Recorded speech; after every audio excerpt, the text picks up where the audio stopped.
chosen ones, someone whose entire career was built on finding fractures in people who looked unbreakable. The investigation lasted months.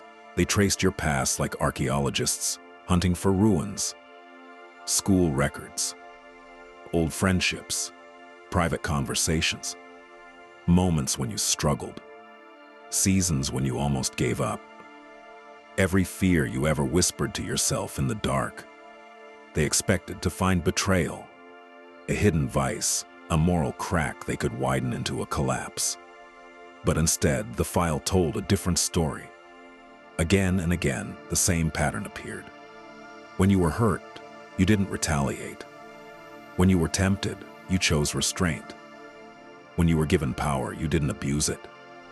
When you were offered shortcuts, you walked the longer road. There were no secret debts, no double lives, no trail of broken people behind you, only resilience. Pages filled with evidence of someone who kept rebuilding quietly, who learned instead of hardening, who healed instead of plotting revenge. The investigator realized something that unsettled them deeply. You were not rising because of manipulation. You were not protected by corruption. You were not standing on stolen ground. You were standing on integrity, and integrity is the one thing no strategy can dismantle. That was the moment the room went silent, because destroying someone requires leverage. Fear, shame, guilt. But you had already faced your shadows, already forgiven your past, already released what could be used against you. There was nothing left to threaten. The report they submitted was thin, too thin. No scandals, no weapons, no angles of attack. Only one line, buried in professional language, that changed the entire operation. Subject demonstrates unusually consistent character under pressure. No exploitable vulnerabilities identified. That sentence traveled upward, from assistant to director, from director to the one who had ordered the search in the first place. And when they read it, their confidence collapsed, because for the first time, they understood the danger, not that you were powerful, but that you were free. Free people cannot be controlled. Free people cannot be cornered. Free people cannot be ruined quietly. They shut the file. They didn't destroy it. They archived it, not as a weapon, as a warning. From that moment on, the whispers changed. No longer, "What is this person hiding?" but "Why does nothing stick to them? How are they still standing? Why do our plans keep failing around them?" And somewhere, without you ever knowing, the people who once wanted your fall began instructing others to leave you alone, not out of respect, out of caution, because some individuals are not meant to be broken. They are meant to pass through storms untouched, not because the storms missed them, but because they had already learned how to become solid enough that nothing could take root inside them. And that is the kind of power no file can ever contain. Some called you quiet. Others said intense. A few described you as distant. One said kind. Another said frighteningly honest. The descriptions contradicted each other so completely that the investigator reread them twice. You were not consistent in personality. You were consistent in principle. No matter who spoke, one detail repeated without anyone noticing it consciously. You never harmed anyone to rise. No one reported being used. No one claimed you betrayed them for advantage. No one said you destroyed them to protect yourself. In fact, something stranger emerged. People said their lives improved after knowing you, not dramatically, not in ways that made headlines, but quietly. One former colleague said they became braver after working with you. An old friend said you helped them leave a destructive life. A former partner said you taught them how to respect themselves. Even the ones who disliked you admitted the same thing. You never corrupted anything you touched. That was when the unease truly began. Because influence without manipulation is rare. Power without cruelty is rarer. And growth without casualties is almost unheard of. The investigator started searching for a different kind of pattern. Psychological profiles, stress tests, hidden inside interviews, behavior under pressure. They expected to find repression, denial, a fracture line waiting for the right impact. Instead, they found coherence. Your private self matched your public self. Your words aligned with your actions. Your values stayed stable across years, environments, temptations. No double language, no moral drift, no identity shifts to survive different rooms. You were internally aligned. That alone made you dangerous in ways they did not like to name, because people with divided selves can be negotiated with, controlled, threatened. But someone who has already resolved their internal conflicts has no pressure points. They dug into your failures next. Surely there were collapses. Moments you had hidden. Times you almost broke. And yes, they found hardship, loss, rejection, humiliation, seasons where everything fell apart quietly. But again, the pattern disturbed them. You did not externalize your pain. You did not weaponize your wounds. You did not turn suffering into entitlement. You processed it, slowly, imperfectly, but genuinely. You apologized where you had failed. You corrected where you were wrong. You released what you could not change. There were no unresolved vendettas in your history. No enemies waiting for revenge. No burned bridges smoldering in the background. The file grew thicker. Not with dirt. With proof of something far more rare.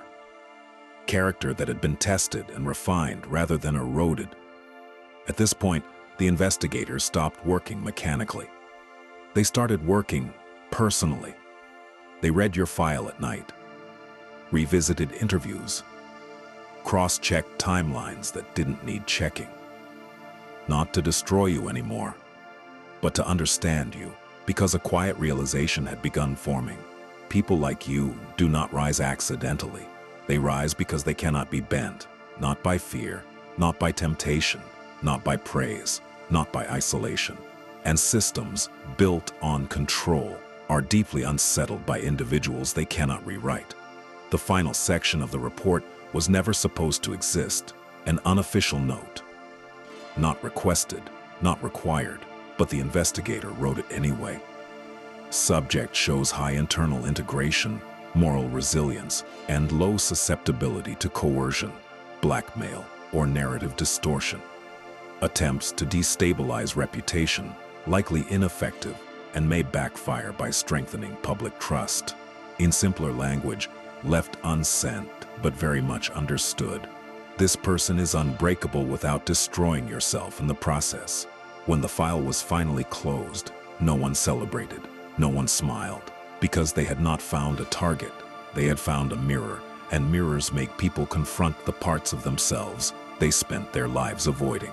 From that day forward, your name stopped circulating in hostile rooms, not because you were invisible, but because you had quietly become untouchable, not protected by power, but by the rarest shield of all, a life that leaves no handle for darkness to grab. Years earlier, different names, different offices, different motives, but the same quiet question every time. Who is this person, really? The earlier files were thinner, older ink, shorter timelines. Each one ended the same way. No conclusion, no leverage, no threat assessment, just silence. One investigation closed after a senior analyst resigned unexpectedly. Another was abandoned when the sponsor withdrew funding without explanation. A third ended when the lead reviewer wrote a single line and refused to continue. Subject does not behave like an object of study. Recommend no further analysis. That was when the current investigator finally understood. You were not difficult to profile because you were hiding. You were difficult to profile because you were not performing. Most people leave trails of masks, adapt to rooms, fracture themselves to belong, build identities out of survival. But you did not change to be accepted. You did not edit yourself to be safe. You did not split into versions to endure different eyes. You remained whole, and wholeness confuses systems designed to map fractures. That is why people felt they knew you and didn't at the same time. Why they saw themselves reflected instead of you. Why you felt close, yet unreachable, not because you were secretive, because you were internally quiet. No hidden wars, no borrowed identities, no unresolved selves leaking through behavior, just a steady presence, the kind that unsettles observers, because when someone stands without needing approval, without broadcasting wounds, without hunting validation.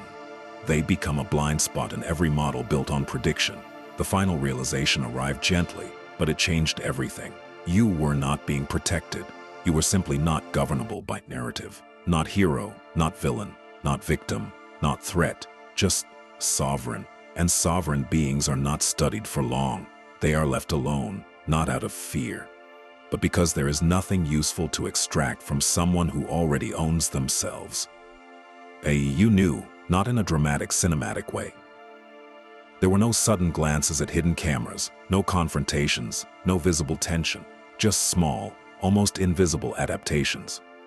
You left 5 minutes earlier than usual, you took a different staircase, you stopped visiting one cafe and started going to another 2 streets away. You lingered longer in places with crowds. You shortened your stays in places with corners. At first, the investigator assumed coincidence. Then, pattern emerged. Every time surveillance adjusted, your behavior adjusted too. Not reactively, preemptively. You would change routes before tailing units reposition. You would alter schedules before monitoring windows shifted. You would become unavailable in the exact hours observation teams had quietly flagged as optimal. It was as if you were not responding to being watched. It was as if you were reading the intention to watch. That was the moment the room went cold. Because counter-surveillance training leaves signatures, former military, intelligence, law enforcement. Those patterns are recognizable, but you showed none of them. Your movements were not tactical. They were intuitive, fluid, organic, unforced, like an animal that feels a storm before clouds form. The investigator began reviewing footage frame by frame. Your body language showed no anxiety, no hypervigilance, no stress spikes. Your nervous system was not in threat mode. You weren't scared. You weren't hiding. You were simply adjusting your life as if guided by an internal compass no one else could see. That terrified them more than training ever could, because training creates habits. What you displayed was perception. Then came the moment that ended the operation. You were walking down a street you rarely used. Nothing unusual in the environment. No visible surveillance errors. No audible cues. Yet you stopped, mid-step, stood still for 3 seconds. Then calmly crossed the street, entered a bookstore you had never entered before, and remained inside for 27 minutes. In that exact window, a mobile observation unit lost visual contact and had to reroute due to an unexpected obstruction. You could not have known that. And yet, your timing aligned perfectly with the only blind spot in the entire operation that day. The investigator replayed that sequence more than 50 times. There was no signal, no tell, no external trigger, only a decision made in advance of necessity. That night, the report changed tone. Not formally, not explicitly, but the language shifted from analysis to caution. This subject demonstrates anticipatory behavioral shifts inconsistent with random variation or learned surveillance evasion. Responses appear pre-conscious. Recommend suspension of in-person observation pending further review. In simpler terms, we are the ones being read. The final realization came quietly, in a sentence the investigator never meant to write. Subject does not exhibit signs of paranoia or defensive posture. Subject appears to be living normally, while unintentionally rendering surveillance ineffective. That was the line that ended everything, not because you were dangerous, but because you were untrackable without being deceptive. You were not playing a game. You were simply living from a level of internal coherence so high that your life reorganized itself around emerging probabilities before others could act on them. You were not reacting to threat. You were aligned with timing, and timing, when someone listens to it deeply enough, looks like prophecy to people who only understand control. The order came down 2 days later. Cease all observation. Archive all material. No further resources to be allocated. The official reason: low yield.